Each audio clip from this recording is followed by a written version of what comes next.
ती तो काय तसे करतात ऐकतात वाटेन जाऊ सुद्धा नको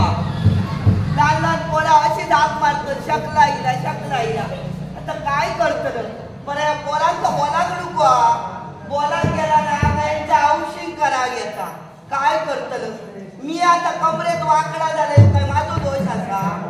त्याला मी असा नाही होतोय खरंच सांगते खोटं सांगणार ना त्याला मी सुद्धा तरणा ताटा होतो त्याला माझ्या बापाशी जेव्हा माझं लगीन करूचं ठरवलं ना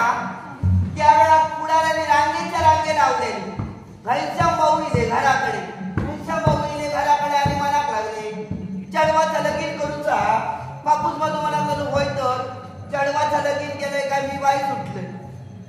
मनाक लागले पोरगो माझ्या बघण्यात आई एक काळजी करू नको घेऊन येतोय घराकडे मनाक लागले कधी आणतला मनाक लागले 4 दिवसांनी घेऊन येतोय पोरगो बाहेर गेलेलो 4 दिवस की त्या बापूस मनाक लागलो 8 दिवस थांबा का मी तयार असो काळजी करू नको त्यांच्या माऊनी काय केले 7या दिवशी घराकडे येते आणि मी आपला जिंकेर उभ्या राहून त्याने टाकामाका हडे बघतोय पोरगो आपलो टकाटक दिसाक लागलो गोरो गोमटो होतो गाल फुगे होते पुढे इलो पोरगो पुढे इलो आणि बापाशी काय केल्या वाडेकऱ्यांना जमवलेल्या सगळे लोक जमलेले घराकडे मनात लागले चढवाक माझ्या पोरगो बघू घेऊचो असा लोक जमलेले आणि पोरगो मनात लागलो काय जरा बाहेर सुमरावले ते पाटल्या बाजूक गेलो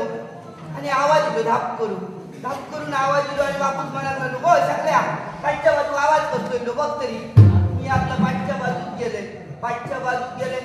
मी म्हटलं बापाशी पाठच्या बाजू गेले हडतडे बघले ना माका वाटलं ना बापाशी मी हात मारून चालतोय